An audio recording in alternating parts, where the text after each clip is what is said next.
Unless you have not noticed this, the most powerful thing in the world is an idea.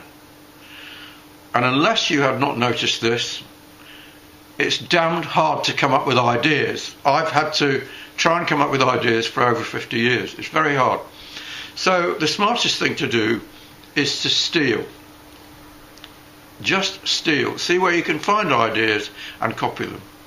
I had a guy who wrote to me the other day about selling something like $5 million worth of insurance with a couple of emails. And you know what the emails were based on? They were based very, very closely on a letter which was written for the Wall Street Journal about 40 years ago. They were the same idea, simply adapted for this particular offering.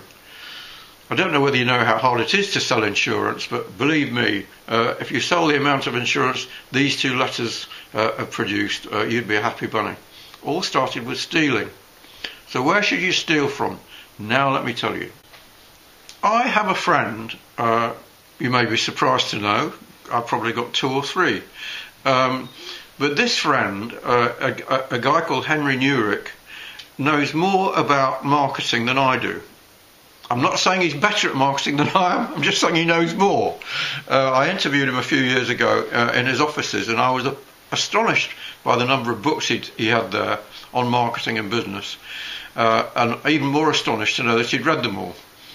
And he's just come up with an idea that I think is really good, and it's a series of bumper books. Now you may think this is crazy, but I'm going to explain to you why it's not crazy at all with one example.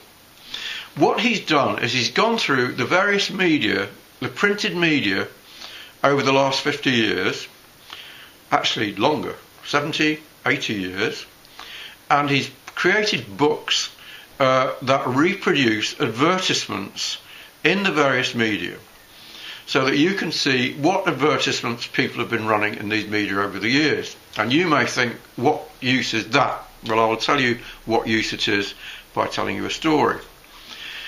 Most people in the direct marketing field, or most copywriters as well, recognise that perhaps the best direct marketing copywriter ever, other than the classic, the great names such as Caples and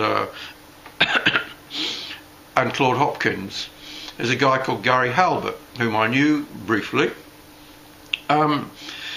Gary's greatest coup, which may well have been the most profitable mailing ever written, which I think was pulling in $1 million a month, or an amazing amount of money. And Gary told this story of how he came across this little old lady selling family name histories for $2 a time, and then he wrote a mailing based on it.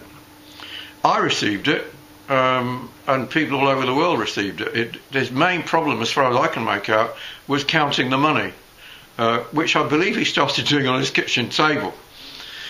But here we are. Let's have a look at this advertisement from the December 1936 issue of Life magazine, a good 35 years before Gary launched this venture. And you can see where he may have got his idea from.